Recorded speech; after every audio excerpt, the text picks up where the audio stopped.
Hi everyone, I'm Luis from LuisRevere.com, and I'm coming to you on a Saturday night, really late at night. It's in Puerto Rico. While I'm doing the video, it's 12:37, and for some apparent reason, uh, I'm not sleepy, so I've decided to do this video. Uh, the video is made just in case you see it on a very future date. It was done on this 19th of December 2021, and this weekend, especially on the 17th and on the 19th, going to 20, because it's for some where I live. The concert airs at midnight, but in other places it's at 9 o'clock. Metallica we're celebrating their 40th anniversary. 40 years. This band has been around for 40 years now. Who could have imagined? Of course, they are one of the biggest bands in metal history, and for good reasons. There are four great musicians. James Hetfield is a great writer, and even though they have changed bass players throughout the years, of course, Cliff Burton I think he will still be around if the accident never happened. It was a shame when Jason Newsted left, but I like Robert Trujillo. He's a good bass player and he fits very well with the band. And this band is really talented. There's no denying that. And I saw the concert. It was a great concert. It was an interesting set list. And someone pointed out in the comments of the video that the set list went from first album to last album, two songs per album. And they made some interesting choices. No Masters, no Sandman, no Fade to Black, no For Whom the Bell Tolls. Those songs that I believe are staples that are always present somehow, were missing. And they played some interesting cuts like Trapped Under Ice, The Fixer. Good choices. This band could choose any song they want because they have such a deep back catalog of songs that no matter what, obviously you want to hear those songs, but no matter what songs they play, you're gonna find yourself enjoying them live. But anyway, what I want to do here tonight to celebrate Metallica's 40th anniversary, I did already rank my favorite albums. I believe I must have ranked number one Load, because for some reason I love that album. But now I didn't want to make a rank or whatever. I want to go through all the records and point out the songs that I like the most of those records. There, for the most part, I love the records. I think there are only two albums that I just don't like that many songs, and that would be Reload and Saint Anger. Even though I like Saint Anger, I don't hate it like most people do. So I'm gonna go through every record and I'm gonna name my favorite songs from the record in order of the most one I like to the least one I like. In some records I will mention them all because I like them all. In others I will mention the ones I like, no matter how few or no matter how many. So obviously, in 1983, I guess, they released their first record, Kill 'Em All. And when it comes to Kill 'Em All, I think James Hetfield's voice was not yet perfect like in further records. But of course, for me, the best song on this album is Four Horsemen. That would be my favorite track of this record, followed by Sick and Destroy. I love that song. Then would have to be Whiplash, Motor Breath, Jump in the Fire, and Hit the Lights. I think those are the ones that stand out from this album for me. Of course, this was their debut, and it's a good album. Okay, so after this one, they went to release Ride the album Ride the Lightning, and this is a much better record for me. So I'm gonna go and I'm gonna rank that my favorite from this record is Fade to Black. I mean the music of that one, the lyrics are a little dark, but I think the song itself is beautiful, even the lyrics, because feeling like that is valid. Obviously, you don't act on it. I want to be very clear on that. And after Fade to Black, my favorite is For Whom the Bell Tolls. That song really pumps me. I mean, it's just such a great music and lyrics, just so great. I think it would have to be followed by Creeping Death. Creeping Death would be like the third one, and the fourth favorite song from this album would be Ride the Lightning. And after Ride the Lightning, I will have to put Escape. I know that based on the rating and written the history, James Hetfield kind of wrote it as a filler just to fill the album. But I don't know, I like it. And the last song would be Fight Fire with Fire and The Call of Cthulhu. But this is a great record. I could listen to it as a whole. So it's a clear improvement, in my opinion, from Kill 'Em All. So this is Ride the Lightning. And of course, after Ride the Lightning comes what I believe is a masterpiece of an album. And that album, of course, is Master of Puppets. And when it comes to Master of Puppets, my favorite track from this record is Master of Puppets. That song is just such an amazing song. And then my second favorite from the album, Welcome Home Sanitarium. I've always loved that song. And for years, I always heard that song and thought of the film One Flew Over the Cuckoo's Nest. And it turns out that I think Hetfield was sort of inspired by the film. So after Sanitarium, we'll have to put The Thing That Should Not Be. That is an amazing track. Then would be Battery. And then Disposable Heroes and Leopard Messiah. Followed by, I will have to, this one, I don't, Damage Inc. and Orient could go either way, but the first five actually, as I gave the order, but this is a great record, and what I like about the bands from this band is that they keep getting better by album, even if maybe Reload and Saint Anger were not great records, but there was still progression in them anyway. So this is Master of Puppets. So after Puppets came, of course, the EP, Garage Days Inc. But I'm going to cover that in the big album they made, Garage Days Revisited. I'm going to give you my tracks from that one. So officially, after Puppets came, of course, and Justice for All.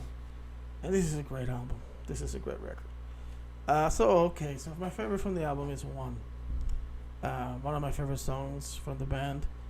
I think one of the first songs I liked, because I discovered early Metallica later, and even the newer Metallica, because when they were in the 90s, I think I was a bigger Guns N' Roses fan, and it took me now as an adult, I kind of got into listening to the records, like Reload from that point on, because I stopped listening.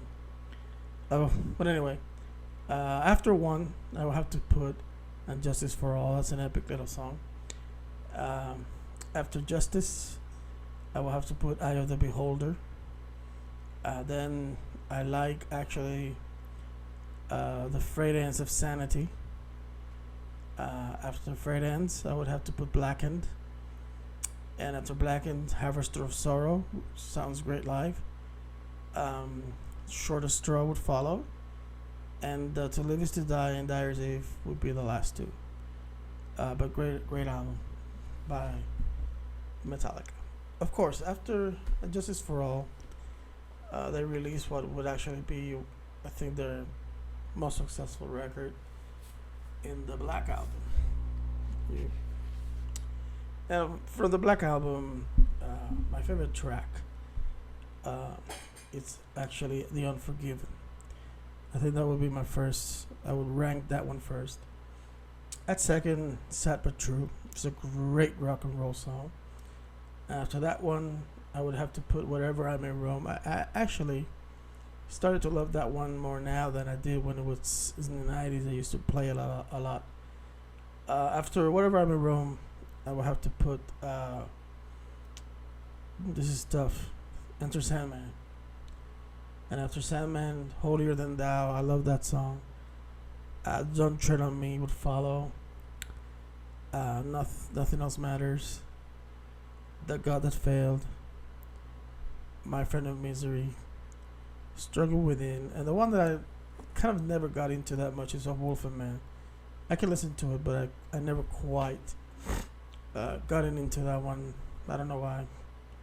But that would be my order of favorite tracks from this great album. Of course, you got the big release this year, the anniversary edition of the reissue. So after the Black Album, they released Load. And Load is a great album. And if I would have to pick my favorite, I would have to pick that it's Hero of the Day. That's my favorite track from this album, followed by the second that will have to be Until It Sleeps. My third one is The House That Jack Built. Kick Nothing would be fourth. I Love Mama Said, so that would be fifth. Poor Twisted Me will follow. The Cure. Wasting My Hate would follow that one. Bleeding Me. Ain't My, not gonna say it. I think The Outlaw Torn Within, Ronnie, and 2x4 would be the last track I would rank. But this is a great album. This is Metallica Load. It was criticized. I mean, it was something stupid as the fact that they cut their hair, and they got a lot of a knack for that one. So let's continue. When it comes to Reload, this one's easy to rank because I think I like a few. I would have to say that my favorite would be The Unforgiven 2, followed by Low Man's Lyrics, followed by The Memory Remains, and I would have to end with Carpe Diem Baby. The other tracks are okay. I was never a fan of Fuel. So the other ones, they're not bad songs, but no songs that I would kind of like call my favorite, and I was really putting my face on the phone. So after Reload, I think came Garage Inc., I think. And from Garage Inc., I can only mention Turn the Page, Whiskey in the Jar, and Last Caress. Sorry. Okay, so those are the three I can mention. Of course, these are cover songs, so in terms of this one, I don't think it's that relevant. Okay, so after Reload, I think came, of course, Saint Anger. I think Saint Anger is my favorite track from the album, followed by Frantic. And I would have to say The Unnamed Feeling is a great song, and Dirty Window, and then Some Kind of Monster. I think those are my favorites from this record. And after that one came Death Magnetic. Death Magnetic, I think, kind of gave us an album more in line from, I think, getting back to who they were. And it's a great record. For me, the best track on this album is The Day That Never Comes. I would have to follow it with Unforgiven 3. Then followed by The End of the Line. Then I would follow it by All Nightmare Long. Then by That Was Just Your Life, Broken, Beat, and Scarred. And I think The Judas Kiss would follow that one. And I think those are the ones that for me stand out from this record. And of course, now we get to their last album, which is, of course, Hardwired to Self-Destruct. And for this record, my favorite song will be Confusion. I love that. I actually love that song from the very first time I heard it. I would have to be followed by Moth Into the Flame, Atlas Rise, Now That We're Dead, Man Unkind, Hardwire, Halo and Fire, and I think Spit Out the Bone will have to be like another favorite, and I guess it would end with Am I Savage, Here Comes Revenge, and Murder One to finish up the ranking of the songs. So this is a kind of a small little rundown into each of their records. And happy 40th anniversary, Metallica! Thanks for the music, and I can't wait for another record. I think you did it on the last record. I actually believe that one of your best was Hardwired. So anything new is promising, and we hope to get a new album soon. And I live in Puerto Rico. Would love to see you guys again. So if you're planning a tour, come back. I'm sure a lot of Puerto Ricans would love to see you live again. And well, take care. Good night, and I hope you enjoyed my. Let's just call this a look at each record, and take in a few the tracks that stand out for me. So good night. Remember, you can follow me on YouTube. You can subscribe to the channel. You can subscribe to the webpage www.louisrevere.com, or you can go to Facebook, Instagram. I'm found by Louis Revere. So good night. Take care.